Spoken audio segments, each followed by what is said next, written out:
기술이 한 대충 몇 가지 정도? 한 300가지에서 500가지? 300에서 500. 그 자그마치 작년에 은행 대출 20억 빌렸어요. 네? 한번 지렛대 막 튀면 80억에서 100억 되겠죠.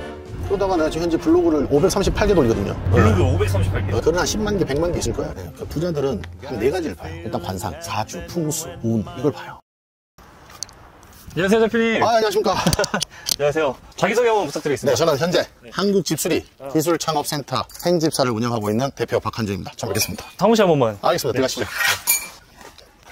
저희는 현장에서 직접 뜯어온 걸 가지고 리얼하게 수리합니다. 그 다음에 여기 목공 교육, 전공구 뚫고 현장 만들고 2층이 교육장, 설명회장. 네, 2층에서 또 이제 별도로 여기에서 저희는 다른 교육센터랑 다르게 뭐 도구를 가르치고 이런 게 아니고 정신교육 시킵니다. 정신교육이요? 보시다시피 야, 안 되는 일로 찾지 말고 되는 방법을 찾아라. 약간 군대 스타일이네요. 네, 여기도 있고 여기도 있고 저기부터도 있고 동네방네 다 붙어 있습니다. 와, 워크숍에 남자분들만 바글바글한데. 여자분은 10명 있습니다. 아, 그래요? 아니, 여사장님들이 하시기 좀 힘든 일인가 봐요, 아무래도. 아니, 그렇진 않습니다. 아, 그래요? 우리는 소소한 거기 때문에. 우리는 뭐 집 지어는 일도 하지만 다 인원이 다 하진 않고 한두 명이 하는 거고, 인테리어 하라 그러면 또 한두 명이 하긴 하지만 전체 인원이 하진 않습니다. 그럼 저한테 뭐 어디서부터 어디까지 커버하시죠? 요즘 제가 하는 멘트가 있습니다. 살아있는 사람부터 돌아가신 분까지 요새 묘지수리까지 합니다. 묘지수리까지? 산소 정비 및 묘지수리 이장 작업. 지금 에어컨도 보시다시피 이렇게 시공 안 되는데 우리 시공해서 설치해 쓰고 있습니다. 와, 대박이다. 그러니까 우리는 머릿속에 안 되는 것 빼고는 다 해준다. 그 다음에 제일 중요한 거 있습니다. 하나. 뭐죠? 우리는 제발 돈 벌어서 대한민국에 땅을 좀 사자. 아, 땅을 뭐 따로 뭐 투기하거나 그러세요? 아니요. 저 이제 부동산 경매를 좀 하고 있어가지고. 부동산 경매를? 왜냐면 제가 한 10년 동안 집수리 하다 보니까. 네. 집수리만 하면 노동자밖에 안 되는 것 같아요. 근로소득. 우리가 내가 아프면 안 되고 힘들면 안 되고 내가 일을 안 하면 안 되는데 그 번 돈을 가지고 땅을 좀 사놓고 샀더니 걔가 땅값이 오르고 그게 우리가 건물을 지을 수 있잖아요. 그럼 뭐예요? 남의 집만 일하는 게 아니고 우리 건물을 가서 수리해서 그걸 다시 되팔거나 아니면 다시 그걸 해서 임대를 놓거나 그럼 수익이 또 생기겠죠? 네, 그 작업을 하고 있습니다.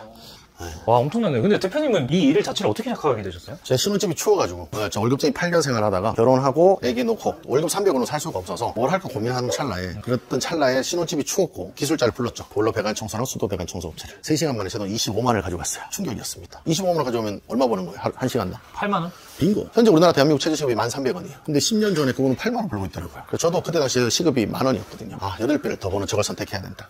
그럼 기술이 한 대충 몇 가지 정도? 한 300가지에서 500가지? 300에서 500이요? 네. 지금 몇 년 하시죠, 지금? 지금 11년 차. 11년 차에 이걸 다 하실 수 있어요? 더 많이 할 수 있겠죠. 이제 집도 짓습니다. 아니, 보통 막 몇백 가지씩 배우진 않잖아요. 비수기가 있었어요. 그러니까 예를 들어 지금 에어컨 청소가 지금 성수기로 들어간단 말이에요. 이게 언제 비수기냐? 여름 휴가 때. 그때부터 비수기예요. 여름 휴가에 오히려 더 많이 부르는 게 아니에요? 그 전에 다 불렀어요. 여름 휴가 딱 갔다 온 순간 사람들이 돈을 안 써요. 추석 때까지. 겨울에도 마찬가지예요. 보일러 배관 청소가 핫하지만 구정 딱 지나면 돈을 안 써요. 지금 방충망도 마찬가지. 지금부터 돈을 쓰게 돼 있어요. 근데 그것도 여름 휴가 끝나면 없어요. 그러면 비수기 때 진짜 배를 좀 굶어야 돼요. 그래서 제가 느낀 건 아이템을 무한대로 늘리고 더 중요한 건 저는 여러 집을 가지 말고 한 집에서만 하자. 한 집에서 이것저것 하다 보니까 고객이 이거 해줄 수 있냐? 저거 해줄 수 있냐? 저거 해줄 수 있냐? 저거 해줄 수 있냐? 하다 보니까 기술이 늘은 거죠. 그러니까 제가 아이템이 늘은 건 어디 가서 배운 게 아니고 고객이 내한테 알려줬어. 이거 해달라고. 저 변기 뚜껑도 2번 바꿔주고 왔어요. 내가 그래서 남편 시켜라. 근데 우리 남편 못한다. 아니 이마트 가면 10,000원에 판다. 그럼 사서 하면 된다. 내가 지금 하면 5만원을 받아야 될 것 같다. 드릴 테니까 해주세요. 그래서 여기는 이제 뭐 소모품들. 어쨌든 대표님도 처음에는 이런 기술 같은 게 없었고 좀 약간 좀 헤매셨을 텐데. 근데 저는 제 스승을 잘 만났어요. 근데 우리 집에 일하러 오신 분한테 저는 이제 돈 주고 배웠는데 그분이 너무 꼼꼼하게 잘 가르쳐줬어요. 그렇게 배워서 하다 보니까 노동 대비 수익이 너무 낮다는 걸 알았어요. 내가 일하는 대비 이제 현재 시장 시세가. 그래서 저는 그 사람들보다 10,000원, 20,000원 더 받기 시작했어요. 제대로 해주고 10,000원, 20,000원을 더 받겠다. 그래서 어차피 내가 노동을 해야 되니까 제대로 해주자. 그러면서 입주자 앞에 소문이 나고 그리고 그렇게 열심히 했는데 제일 안타까운 건 지금도 마찬가지예요. 우후죽순 생겨나는 업체들이 많습니다. 이분들은 퀄리티로 올 생각을 안 하고 단가 낮출 생각을 해요. 네, 그래서 내가 이제 그 시장이 싫어서 좀 더 시간당 단가가 높은 데로 갈아타다 보니까 여기까지 온 거예요. 그러니까 딱 들어가자마자 저는 칭찬 한마디 던지고 시작해라. 네, 이 집이 좋거나 이 집이 뭐 깨끗하거나 뭐 햇빛이 잘 들어오거나 어떤 걸 칭찬했을 때 저기서 칭찬이 나오면 그 집은 일이 쉬운 거고 내가 저기서 칭찬을 던졌는데 저기서 이상한 게 나왔다? 그럼 오늘 입 닫고 빨리 일해라. 여기는 아무 짓도 하면 안 된다. 벌써 파악이 되는 거야? 끝났어. 한 마디 딱 던졌는데 여기는 뭐가 사연이 있구나. 근데 오히려 저는 해보니까 부자들일수록 더 여유로워요. 그럼 부자들일수록 일단 일하는 동안 자기를 피해요. 자기 그냥 그 시간에 산책 가거나 그 시간에 사업하러 가거나. 그러면 그렇지 않은 사람들은 다 그걸 다 지켜보고 있어요? 제 경험상 저한테 2명의 고객이 있거든요. 아침에 전화 올 때 얼마에 묻는 고객들이 있어요. 다짜고짜 얼마예요 이렇게. 그 집에 가보면 내가 일하는 거 꼬투리를 다 잡고 있어요. 이렇게 하나 저렇게 하나 어떻게 하나. 근데 반대로 오늘 대요라는 고객들이 있어요. 그분들은 가보면 여유가 있어요. 급하대 일단. 가면 나한테 관심도 없어. 그냥 자기 생활이 너무 바쁘고 그게 맞춰서 생활이 바쁘니까. 그러니까 11년 동안 제가 하면서 느낀 건 딱 하나예요. 부자들하고 놀아야 된다. 제가 작년에 수도꼭지 하나를 370만원짜리 달아준 적이 있어요. 원가가 330만원이었어요. 그럼 내가 40만원 이윤을 남기는 게임이었죠. 근데 그걸 유튜브 영상에 올렸더니 누군가 그랬더라고요. 저런 호구를 나는 걸려봤으면 좋겠다. 근데 거기서 임팩트가 뭐냐면 내가 만났던 부자들 중에 단 한 명도 호구가 없었어요. 철두철미예요. 다 알아요. 이거에 대한 가치를 알아요. 우리가 2만원짜리 3만원짜리 게임하는 사람이 있는 반면 100만원 200만원짜리 게임하는 사람들이 있다. 그럼 결국에 뭐야? 자꾸 단계 높아가서 큰 물에서 놀 생각을 해야 되는 거지. 자꾸 진흙탕 싸움. 지금 현재 내가 사람들한테 많이 하는 게 시공비용 30만원 이하짜리에서 싸움하지 마라. 거기는 누가 망하면 또 그만큼 들어온다. 더 많이 들어온다. 그럴 바에는 차라리 더 큰 물에서 놀아라. 그러기 위해서는 너희가 줄을 잘 서야 돼. 왜? 그 큰 물에서 노는 사람 쫓아다녀야 되는데 그 큰 물에서 노는 사람들은 마인드가 안 좋거나 부정적인 사람 절대 안 만나줍니다. 부자들은 딱 가보면 자기가 부자라는 얘기 절대 안 해요. 한마디, 두마디, 세마디 딱 해보면 그냥 네가 해 이렇게 하거든요. 금액도 없어요. 백지수 펴줘요. 네가 해 이런단 말이야. 아 이거 더 미치겠는데. 어쨌든 하면 나중에 그분들하고 2번, 3번, 4번 만나면 그분들이 부자였어요. 근데 딱 가자마자 자꾸 금액 가지고 얘기하시는 분들이 있어요. 부자가 아니에요. 네, 그 부자들은 한 4가지를 봐요. 일단 관상, 사주, 풍수, 운 이걸 봐요. 뭔가 제 생각에는 약간 오히려 데이터나 이런 걸 더 보실 줄 알았는데. 그건 그 다음 문제야. 근데 그분들 그 운을 겁나요. 회장님이 했던 말이 예전에 자기가 기업체랑 일할 때 운은 한 60%, 70%인 줄 알았다. 근데 요즘 이제 디지털로 바뀌고 디지털 기업들하고 일하다 보니까 지금은 운이 90%다. 왜 그렇게 말씀하셨을까요? 이제 자기가 이제 어떤 거 이제 업체대로 하는 걸 보면 그렇게 느끼나 봐요. 근데 아직까지 그 해법은 못 찾았는데 그분 쫓아다니면 뭔가를 알지 않겠어요. 대표님 엄청 인사이트가 대단하시네요. 부자들 만나면 돼요. 오늘 또 부자를 한 분 만날 거죠, 이따가. 그분은 영상 안 되겠죠? 안 돼. 그분은 언론에 1도 안 나와. 제가 지금 만나는 부자가 한 2-3분 있는데 그분들은 언론에 1도 안 나옵니다. 이제 저 집수리하다 만났거든요. 네. 저한테 인생에 좋은 말씀을 다 해주시는데 아니 이 좋은 정보를 왜 이렇게 해주십니까? 그러면 다 가르쳐줬는데 그렇지 안 한다. 근데 니는 하지 않냐? 그러니까 예전에는 몰랐어요. 요즘 알았어요. 그분들이 갑자기 전화 와요. 야 박 사장, 네 내일 뭐 하나? 내일요? 유튜브 촬영 있는데요. 아 그래? 알았어. 그 말은 뭐냐? 너 내일 나를 만나야 된다는 뜻이야. 그런 부자들 언어가 따로 있군요. 네, 항상 물어봐요. 박 사장 내일 뭐 하냐? 저 내일요? 뭐 일하러 꼭 가죠. 아 그래? 그러면 뭐 알았다. 끊습니다. 그 속뜻은 너 내일 빨리 나타나서 니랑 내랑 뭘 해야 된다는 뜻이거든요. 네, 그럼 거기 가보면 생각을 해봐요. 그분들이 다 나이가 이제 70, 80인데 그분들이 나 잘못돼서 뒤통수 칠 생각은 아닐 거고 그럼 내한테 뭔가 인사이트를 줄 건데 만나보면 정말 그 언론에 나오지 않는 정보를 줘요. 근데 좀 있으면 그게 언론에 나와요. 그 정보가. 도대체 왜 나한테 이런 걸 주지? 근데 살아보니까 그분들이 나 잘 되라고 얘기하는 것 같아요. 그리고 그분들의 사모님이 물어봐. 왜 박한준이냐고. 당신들 지금 주변에 내노라는 애들이 엄청나게 많지 않냐. 날고 기는 애들 많다. 근데 왜 박한준이냐. 그분들 말. 쟤는 그냥 시키면 해. 딴 놈들은 시키면 털을 달아. 안 되는 일을 갖고 와. 근데 저놈은 시키면 어떻게든 묵묵히 해. 근데 그렇게 하다 보니까 처음에는 좀 힘들지만 나중에 되니까 내가 성장이 있네. 제가 자그마치 작년에 은행 대출 20억 빌렸어요. 네? 왜요? 땅 산다고. 그럼 반대로 제가 10년 전에 아파트 산다고 2억 8천만 원 빌렸거든요. 그래서 30년 갚겠다고 한 달에 152만 원씩 갚았어요. 5, 6년 갚으니까 집값이 한 2억대가 있더라고요. 근데 그때 그게 레버리지인지 몰랐어요. 그냥 처자식 편하게 살기 위해서 엘리베이터는 집으로 가기 위해서 갔던 거예요. 네. 근데 최근에는 그게 레버리지였구나. 지렛대 원리였구나를 알게 된 거죠. 네. 그래서 지금은 작년에 빌린 돈 가지고 넣어놓고 나도 번 돈 넣고 투자하신 분도 돈 넣어서 현재 부동산에 넣어놓은 돈이 한 45억에서 50억 정도 되는 것 같아요. 한번 지렛대만 튀면 한 80억에서 100억 되겠죠. 그러면 어떻게 해야 돼요? 최선을 다해서 열심히 살아야 되는 거 아니에요? 근데 그 와중에 현재 제가 투자했던 땅에는 다 땅값이 올랐어요. 못 팔아서 문제지. 그럼 어떻게 해요? 팔릴 때까지 도전해야 되는 거 아니에요? 그러고 나서 깨우셨죠. 작년 2년 동안 내가 못했던 게 하나 있더라고요. 투자도 다 했고 교육사도 잘했고 다 잘했어. 경험도 많이 했어. 근데 월세 수익을 안 만들었더라고요. 고정 수익을 만들어야 돼요. 그래서 그 부자들이 항상 얘기하는 게 있어요. 들쭉날쭉 들어오는 돈보다 고정적으로 들어오는 돈이 최고로 좋다. 근데 그건 난 월급은 아닌 것 같고 그런 거예요. 부자들이 다 하는 거 월세 수익 그걸 만들기 위해서 지금 오늘 세팅하고 계속 세팅하고 이번 달에 1개 세팅하면 다음 달에 3개 세팅할 거고 다음 달에 3개 세팅하면 그 다음 달에 10개 세팅할 거고 그 다음 10개 세팅하면 그 다음 달에 20개 세팅하겠죠. 왜? 지금은 제 혼자가 아니기 때문에. 오늘 또 현장 2개가 지금 돌아가고 있어요. 그렇게 월세 세팅하는 건물이 수리를 하고 있단 말이에요. 그러면 또 누군가가 영업이 들어가서 누군가 임대를 맞출 거예요. 왜냐면 지금 현재 수리팀도 있고 기획하는 팀도 있고 부동산 팀도 있고 영업팀도 있으니까. 그럼 나는 뭐예요? 다 총괄하면서 조금씩 체크만 하면 돼요. 이제 기업화가 돼가고 있는 거죠. 그러니까 세상이 너무 즐거워요. 왜? 보이잖아 내 앞에 미래가. 그러니까 뭐 뒤에서 후발주자가 많이 생겨난다 뭐 집수리 포화 상태다? 의미 없다. 그럼 반대로 여쭤볼게요 피디님한테. 유튜브는 포화 상태 아니에요? 근데 잘 하면 됩니다. 그렇죠. 형 뭐 편의점은 포화 상태 아니에요? 커피집은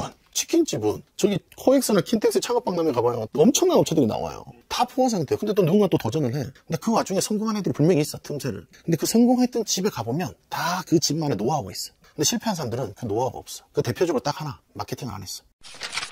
이제 어디 한다로 가시나요? 이제 경기도 광주로 갑니다. 광주로? 네, 광주에 저희가 월세를 받아야 되는 또 빌라가 있어서. 네. 보통 대표님처럼 이제 기술을 배워서 네. 뭐 어떤 집수리를 시작한 사람들은 많은데 근데 어떻게 그렇게 거기까지 올라갔을까?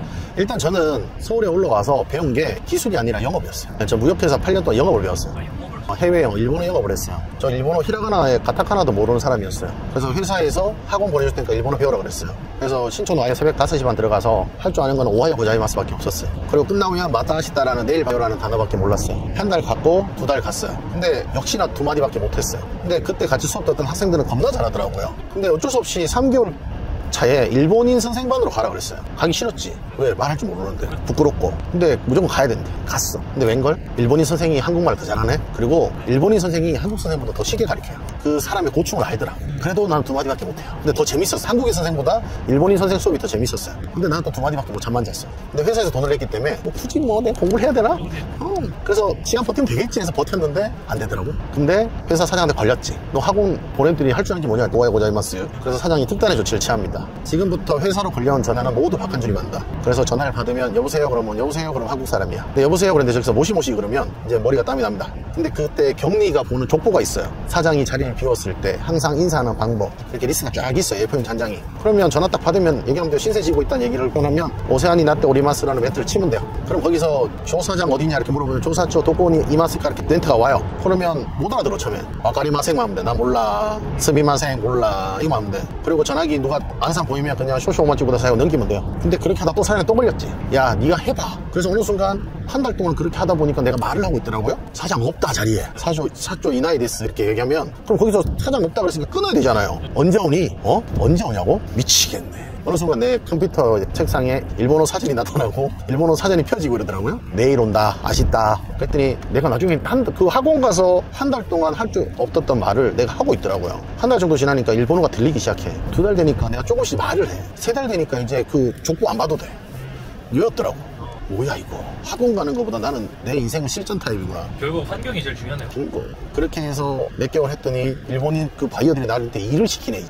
그리고 1년 정도 지났더니 내가 회사 일을 내가 직접 해야 되네. 근데 그렇게 8년을 했죠. 그래서 일본도 가고 중국도 가고 뭐 해외를 가봤는데 결국엔 거기 갔던 그 사장님들이 니 사업 해라. 근데 배운 게 도둑질이라고 중국에서 만들어서 일본에 납품하는 걸 했는데 그럼 중국에서 만들어서 한국에 납품해야 되잖아요. 자본이 있어야 돼요. 자본이 없으면 생산을 못하니까. 그래서 안 되겠다. 뭘 하냐. 그러다 고민하다가 결혼하고 월급 300원은 살 수가 없다. 그 덕분에 집수리 하게 됐고 집수리 하다 보니까 조금만 일본어 영업, 그냥 말도 통하지 않는 일본 사람한테 영업했던 내가 한국말로 영업하니까 얼마나 쉽겠어요. 이제 노다지. 그냥 고객이 원하는 거 몇 개만 던져주면 고객은 잘해 그냥. 그리고 내가 일본 사람한테 8년 동안 납품할 정도면 제 스스로가 엄청나게 꼼꼼해져 있습니다. 엄청 꼼꼼해. 걔네들 미친놈들이야 걔네들은. 근데 그걸 알고 난 다음부터 내가 현장 갔을 때 어차피 내 오다잖아. 내가 책임자고 내가 대표니까 잘해줄 수밖에 없었어요. 근데 그렇게 잘해줬더니 소문이 나더라고. 그래서 그러다가 커졌는데 고객하고 한마디만 더 했더니 고객이 이것도 해줄 수 있어요? 아니 없는데요. 박 사장님은 해줄 수 있을 것 같은데 그렇게 말씀하시면 저도 한번 해봐야죠. 그래서 또 도전했다 보니까 어느 순간 내가 할 수 있는 일이 많아졌어요. 근데 그 과정에서 내 스승 덕분에 나는 교육사업을 하게 된 거야. 근데 나는 또 해보니까 누굴 가르치기 위해서 내가 더 열심히 배우더라고요. 그렇게 해서 가르치다 보니까 한 명, 2명 늘어나더니 어느 순간 100명, 200명, 300명 늘어났더라고요. 그러니까 이제 노하우가 엄청나게 많이 쌓인 거죠. 그래서 하다 보니까 또 한계점을 또 알게 된 거야. 이거의 한계점, 저거의 한계점. 그래서 돌파구 찾고 하다가 이제는 요즘 부동산 경매도 가르쳐요. 내가 2년 동안 해보니까 돈을 벌었거든요. 그걸 또 누구한테 가르치고 있어요. 가르쳤더니 내가 또 공부를 안 해? 그러다가 내가 지금 현재 블로그를 538개 돌리거든요. 블로그 538개? 네, 지금 오늘 아까 위에 상담할 때 보니까 오늘 기준 블로그 538개 있더라고요. 글 개수가? 글은 한 10만 개, 100만 개 있을 거예요. 자동화 블로그 말씀하시죠? 네, 그걸 또 이제 사람들한테 가르치죠. 최근에 이제 또 사장학교에서 만났던 분들 한 4명을 가르쳤더니 그게 또 먹히네요. 그분들이 또 문의가 오기 시작한답니다. 이거 뭐야? 집 수리만 되는 게 아니네 이게. 집 수리에서 이제 막 몇백 가지 기술을 배우고 심지어 뭐 부동산 경매에다가 심지어 뭐 자동화 블로그에다가 이런 좀 새로운 기술들을 배울 때 어떻게 해야 그렇게 빠르게 잘 배우시나요? 그냥 이게 금융치료물 같아요. 이걸 하나 배워서 어떤 걸 써먹었는데 그게 문의가 오고 그게 수익이 되면 계산기 두드려요. 내가 이제 무역회사 8년 다니다 보니까 저는 사전 검토도 해야 되지만 사후 검토도 해야 되거든요. 오다 받기 전 얼마가 남을 거냐, 오다 받은 후에 얼마나 남느냐를 본단 말이에요. 근데 이 사업도 마찬가지예요. 내가 이걸 지금 투자를 했을 때 어느 정도 시점에 손익분기점을 넘을 거냐. 어떤 사업을 할 때 전 전화기를 항상 개통을 해요. 이걸 개통을 해서 3개월이나 6개월 동안 투자를 한다고요. 그러면 이 투자한 금액을 다 계산을 해놓습니다. 그럼 이게 언제 터질 거냐, 잭팟이. 3개월 만에 터질 거냐, 6개월 만에 터질 거냐, 1년 만에 터질 거냐. 안 터진다? 그럼 분석을 해야죠. 왜 안 터지나? 뭐가 잘못됐을까? 그렇게 해서 분석을 하다 보니까 나름의 노하우가 생겼고 그 과정에서 부자들이 항상 하는 게 있죠. 메모하라고. 그래서 저는 현재 구글 시트로 메모를 겁나게 많이 해요. 모든 데이터를 매일 새벽에 해요. 그리고 그 데이터를 근거해서 내가 오늘 누구한테 이걸 일을 시킬까? 내가 할까?